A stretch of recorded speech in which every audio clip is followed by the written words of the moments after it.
au cœur des négociations de paix entre l'Arménie et la Բաքվի դատավարությունները տեղի են ունենում փակ դռների հետևում, հերու անկախ լրատվամիջոցների եւ միջազգային դիտորդների աչքից։ Դեմ գնալով Ադրբեջանի արդարադատության բացեի բաց մերժմանը, քաղաքացիական հասարակությունն ու իրավաբանները փորձում են ճեղքել անտարբերության պատը։ Մեր հյուրը այս պայքարի առաջամարտիկներից Ռաֆի Ֆիլիպ Գալֆայանն է։ Նա փաստաբան է, միջազգային իրավունքի փորձագետ եւ Մարդու իրավունքների միջազգային ֆեդերացիայի գլխավոր քարտուղարի նախկին տեղակալը։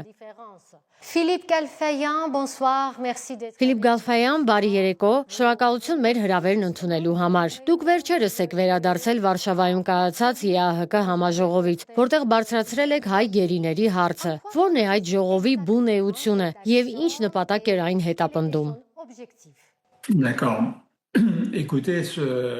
cette action. Պաշտպանական այս գործընթացը մենք սկսել ենք 2025 թվականի սկզբին։ Մենք փնտրում էինք մի մեխանիզմ, որը թույլ կտար ՀՀԿ-ի նման միջկառավարական կազմակերպությանը մշտադիտարկում իրականացնել, այսինքն վերահսկողություն եւ դիտորդություն իրականացնել Ադրբեջանում հայ գերիների դատավարությունների նկատմամբ։ Ինչպես գիտեք, այսօր այդ դատավարություններին մասնակից դիտորդներ չկան։ Անկախ լրատվամիջոցներին թույլ չեն տալիս ներկա գտնվել։ Մենք հստակ չգիտենք, արդյոք դիվանագիտական տարբեր կառույցներ մասնակցում են այդ դատավարություններին, ըստ ամենայնի ոչ։ Թեև վերջերս նահանգները ԱՄՆ-ի հայ դատի հանձնախմբին ուղղված նամակում ակնարկել էր, թե Բաքվում ԱՄՆ դեսպանատան ներկայացուցիչները ժամանակ առ ժամանակ ներկա են գտնվում այդ դատավարություններին։ Սակայն նամակում պարզ նշվում էր, որ դա տեղի է ունենում այն դեպքերում, երբ դա հնարավոր է։ Սա ԱՄՆ դեսպանատան շատ մշուշոտ պատասխան է, որը ակնհայտորեն նշանակում է, որ նրանց կարող են հրավիրել միայն որոշակի նիստերի, կախված ադրբեջանական իշխանությունների բարի կամքից։ Այսպիսով, ընդհանուր առմամբ այսօր ոչ ոք չի կարող ներկա գտնվել այդ դատավարություններին։ Ուրեմն իմ նախաձեռնած գործընթացի գաղափարն այն էր, որ մենք դիմենք այսպես կոչված Մոսկվայի մեխանիզմին, որը ՀՀԿ-ի կողմից նախատեսված գործիք է եւ թույլ է տալիս գործարկել միջազգային փաստահավաք առաքելություն, բաղկացած 3 փորձագետներից, որոնք ընտրվում են ՀՀԿ-ում հավատարմագրված փորձագետների ցուցակից եւ նպատակաուղղված են հետաքննել այն հարցերը, որոնք նախապես սահմանվում են ՀՀԿ անդամ պետությունների կողմից։ Մենք անդամ պետություններին առաջարկել ենք, որ այդ հետաքննությունը կենտրոնանա ընդհանուր առմամբ Ադրբեջանում քաղբանտարկյալների ձերբակալման, կալանքի եւ դատավարության պայմանների վրա, հատուկ ուշադրության արժանացնելով հայ գերիներին, քանի որ մենք ընդգծել ենք հայ գերիների դեպքում կա նաև ազգային պատկանելության հիմքով խտրական վերաբերմունք։ Իսկ հիմա բունձեն հարցին պատասխանեմ։ Ներողություն եմ խնդրում երկար նախաբանի համար։ Մենք հայ գերիների հարցով նախաձեռնած գործընթացներում խնդիր ունենք այն փաստի հետ, որ Հայաստանի կառավարությունն իր բարձր մակարդակով հանդիպումներին ընդհանրապես չի բարձրաձայնում գերիների հարցը։ Այստեղ մենք երկու խնդիր ունենք։ Նախ կարծում եմ Հայաստանի կառավարությունը չի կատարում իր դերը, նախ պաշտպանել իր քաղաքացիներին աշխարհի ցանկացած կետում, քանի որ պարտավորված է, հետևաբար այդ դերը չի կատարում։ Երկրորդ, այս հանգամանքը թույլատնում է մեր պահանջի ազդեցություն, որ ՀՀԿ առնվազն 10 անդամ պետություններ գլխավոր քարտուղարությունից պաշտոնապես պահանջեն, որ այս փաստահավաք առաքելությունը ստեղծվի։ Սակայն նայած այս խոչընդոտներին, մեր ներկայությունը, մեր բանավոր ելույթները, դիվանագիտական ներկայացուցիչների հետ ունեցած մեր հանդիպումները ցույց են տալիս, որ մենք կանք եւ որ Եվրոպայի անվտանգության եւ համագործակցության կազմակերպությունը պետք է քննարկի այս խնդիրը։ Փաստացի այսպիսով մենք ՀՀԿ-ին եւ նրա բոլոր անդամներին հիշեցնում ենք այս հարցում իրենց պարտավորությունների մասին, քանի որ ՀՀԿ-ն ի սկզբանե զուտ դիվանագիտական կառույց չէ։ Այն ստեղծվել է հարգելու եւ պաշտպանելու այն իրավունքները, որոնք սահմանված են Հելսինկյան սկզբունքների հիման վրա։ Սա փաստորեն բոլոր անդամ պետություններին կարգի հրավիրելու եւ Հելսինկյան սկզբունքները հիշեցնելու միջոց է։ Մեր այս քայլը ստիպում է եւ Հայաստանի եւ Ադրբեջանի կառավարություններին դուրս գալ իրենց խրամատներից։ Մենք բավականին պարադոքսալ իրավիճակի ենք հասել, երբ քաղաքացիական հասարակությունն է կարգի հրավիրում այս բոլոր կառավարություններին, ներառյալ Ադրբեջանի եւ Հայաստանի կառավարությունները։ Tous ces gouvernements, y compris le gouvernement azerbaïdjanais et arménien. Face à l'inaction du gouvernement. Հայաստանի կառավարության անգործության պայմաններում արդյոք միջազգային իրավունքն անզոր է դառնում։ Ավելի կոնկրետ ասած, ինչ իրավական լծակներ կան, որ Հայաստանը չի օգտագործում։ L'Arménie omet-elle d'utiliser aujourd'hui? Il y a plusieurs choses à dire là-dessus. Bon, premièrement, Այս թեմայով մի քանի բան է կա ասելու։ Նախ Հայաստանի կառավարությունը կամ նրա դիվանագիտական ներկայացուցիչները մեզ մասնավոր զրույցներում ասում են, եւ կառավարությունն էլ դա հրապարակավ է հայտարարում։ Մենք այդ հարցը բարձրացնում ենք, որտեղ որ պետք է, ում հետ որ պետք է, բայց չենք կարող բացահայտել, թե ինչ ենք անում այդ ոլորտում։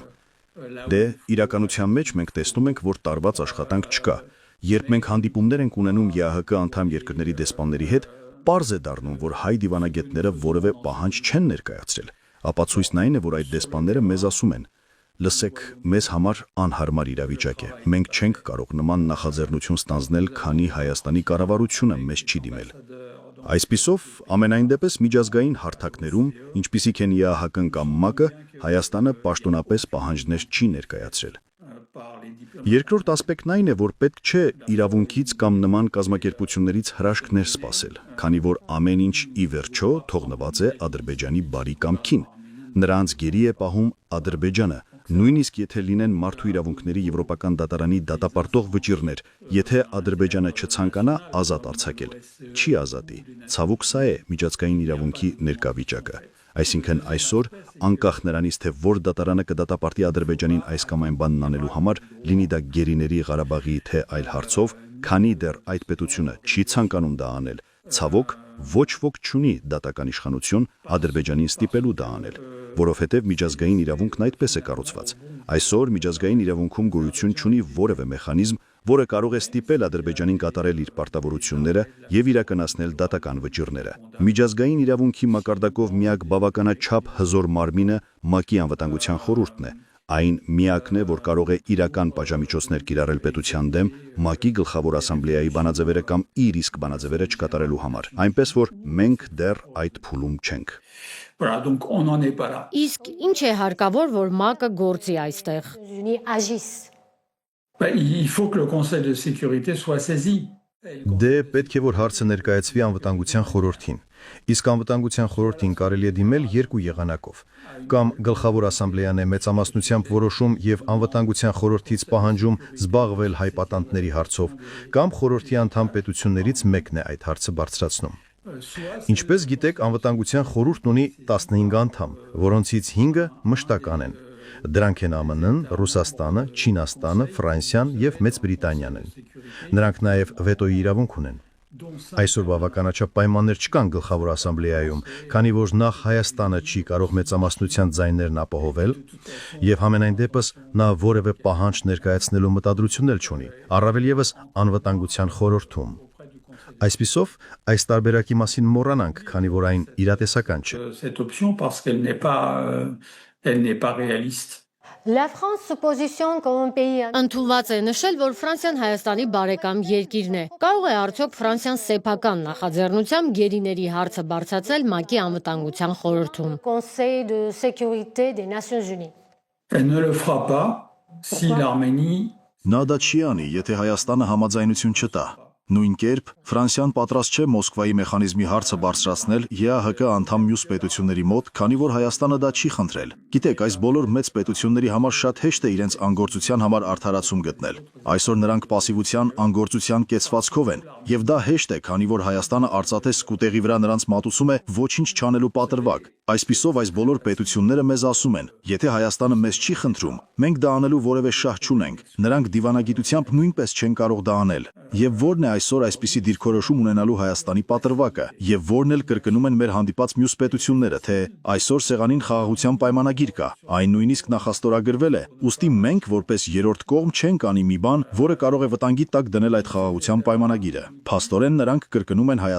Հայաստանի կառավարության փաստարկները, որոնք ասում են. մենք խաղաղության պայմանագիր ունենք, խաղաղությունը կստորագրվի, ուստի եկեք թողնենք, որ ամեն ինչ իր հունով գնա, վստահեք մեզ։ Ցավոք, նման պայմաններում խաղաղությունը չի կարող երկար տևել։ Նույնիսկ եթե վաղը խաղաղության պայմանագիրը ստորագրվի, այդ 18 կետերով համաձայնագիրը նախ դա չի կարող լինել տևական խաղաղություն երաշխավորող պայմանագիր, որովհետև պայմանները բավարարված չեն։ Այդ խաղաղության պայմանագրում չկան ոչ արդարության ասպեկտներ, ոչ գերիների ազատ արձակման, ոչ էլ Արցախի բնակչության իրենց հողեր վերադառնալու իրավունքի մասին կետեր։ Ընդհակառակը խաղաղության պայմանագրի 18 կետերը Հայաստանին պարտադրում են հետ կանչել իր բողոքները եվրոպական եւ արդարադատության միջազգային դատարաններից։ Պատկերացնում եք արդարադատության միջազգային դատարանի որոշումները Հայաստանն ընդդեմ Ադրբեջանի գործով, որը հիմնված է ռասայական խտրականության բոլոր ձևերի վերացման մասին միջազգային կոնվենցիայի վրա, միակ հաղթանակն է, որ Հայաստանը ձեռք է բերել միակը իրավադիվանագիտական հարթությունում, եւ Հայաստանն այդ հաղթանակը զոհաբերել է հանուն միանգամայն կասկածելի խաղաղության։ Մենք այս պատկերն ունենք։ Սա նշանակում է, որ քաղաքացիական հասարակությունը պայքարում է ինչպես կարող է, որտեղ կարող է, որ հայ գերիների հարցը պահի միջազգային հարաբերությունների օրակարգում։ des relations internationales.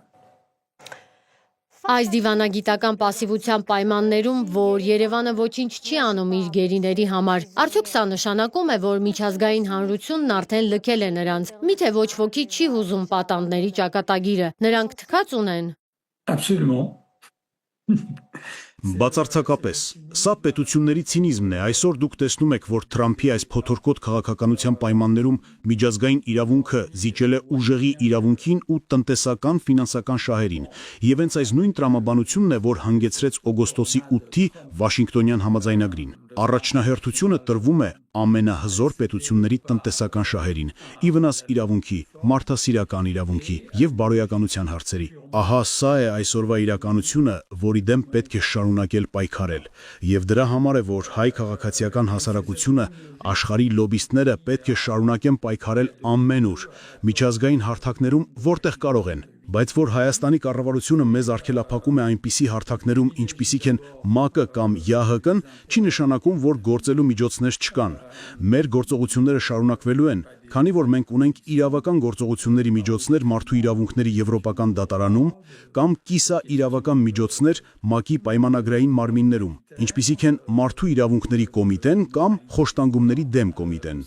Այսպիսով կան մի շարք գործողություններ, որոնք մենք կարող ենք իրականացնել եւ որոնցից մի քանիսն արդեն իսկ սկսել ենք եւ պետք է շարունակական լինեն։ Սակայն շատ անկեղծ ասեմ, որ գերիների ազատ արձակումը կարող է լինել միայն քաղաքական եւ դիվանագիտական գործարքի արդյունք։ Դա հաստատ։ Et diplomatique. Ah, ça, c'est sûr. Avez-vous Դուք անմիջական շփումներ ունեք Հայաստանի իշխանությունների հետ, որ ենթադրենք ներկայացնեք ձեր իրավական ռազմավարությունը կամ պահանջները։ Écoutez, Ես շատ չեմ ուզում խոսել այդ մասին, բայց այո, նրանք լիովին տեղեկացված են այս գործընթացից, ավելին չեմ ասի։ Հայկական դիվանագիտության հետ կարելի է համաձայն չլինել, բայց մենք համենայն դեպս, եթե մենք լուրջ աշխատանք ենք տանում, ապա պարտավոր ենք նրանց տեղեկացնել, թե ինչ ենք անում։ Նրանք ամբողջովին տեղյակ են մեր քայլերից։ Ես դեռևս միամտորեն հավատում եմ, որ կան հայ դիվանագետներ, ովքեր խիղճ ունեն եւ բացահայտորեն դեմ չեն այն ամենին, ինչ մենք անում ենք։ voilà, ouvertement à ce que nous faisons. après la fermeture du Բաքվի պահանջով Կարմիր խաչի միջազգային կոմիտեի գրասենյակի փակումից հետո արդյոք գերիների հետ հաղորդակցության որևէ հուսալի ուղի կա։ fiable avec les otages? C'est l'un des arguments d'ailleurs qu'on utilise. Իդեպ սա այն փաստարկներից է, որը մենք օգտագործում ենք ԵԱՀԿ-ի, ՄԱԿ-ի եւ այլ պետությունների հետ շփումներում, ասելով. Դուք պետք է գործեք, որովհետեւ այս գերիներն այսօր գտնվում են լիակատար մեկուսացման մեջ։ Որոշակի շփումներ կան գերիների եւ նրանց ընտանիքների միջև։ Մենք, որպես այդ գերիների փաստաբաններ, տեղեկատվություն ստանում ենք նրանց ընտանիքների միջոցով։ Կապ կա։ Դրանք Ադրբեջան պետության նշանակած փաստաբաններն են, որոնք քիչ թե շատ պարբերականորեն կապվում են ընտանիքների հետ, գերիներին իրենց ընտանիքների հետ կապի են դնում։ Միակ բարդությունն այն է, որ գերիների եւ նրանց ընտանիքների միջև խոսակցությունները փոքր-ինչ գաղտնագրված են, քանի որ մենք գիտենք, որ այդ փաստաբանները բացարձակապես անկախ չեն։ Երբ հարազատներն ուզում են ինչ-որ բան իմանալ, ստիպված են լինում որոշակի մեթոդներ օգտագործելու, հաղորդակցվելու համար, որպեսզի նրանք կարողանան իրար հետ շփվեն։ Քանի որ եթե շատ բացահայտ խոսես եւ նրանք էլ շատ բաց պատասխանեն, բնականաբար ադրբեջանական քրեակատարողական մարմինները նրանց ճնշումների կենթարկեն։ Մի խոսքով, բարդ է այդ ընթացքը, որովհետև պետք է փորձել հասկանալ տողատակերումը ասվածը, թե ինչ է կատարվում։ Comprendre entre les lignes ce qui est en train de se passer. Si l'on résume Ամփոփելով կարող ենք ասել, տպավորություն է, որ գերիներին այսօր բոլորը լքել են բացի իրենց ընտանիքներից եւ ձեր նման իրավաբաններից։ quand vous êtes Écoutez, Լսեք, չգիտեմ,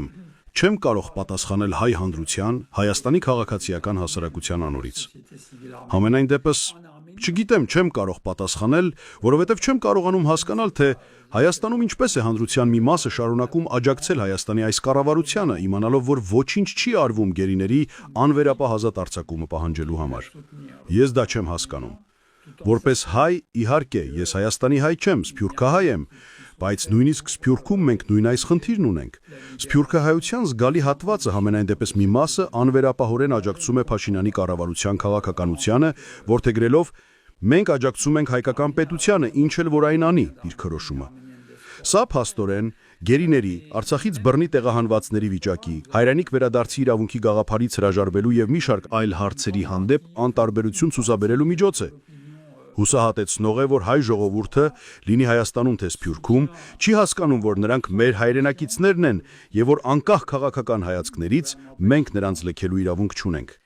Իդեպ, սա այն է, ինչ ես ասում եմ մյուս պետությունների հետ ունեցած մեր զրույցներում։ Ես նրանց ասում եմ, արդյոք ձեր պետությունը պատրաստ կլիներ խաղաղություն ստորագրել մի պետության հետ, որը պատանդ է պահում ձեր սեփական քաղաքացիներին։ Ես գիտեմ այս հարցի պատասխանը, բայց նրանք չեն պատասխանում։ À cette question, mais ils ne répondent pas. Quel message ou Ինչ ուղերձ կամ կոչ կհղեիք այսօր Հայաստանի եւ Սփյուռքի բնակչությանը ձեր պայքարի վերաբերյալ։ concernant votre combat? Écoutez, je pense que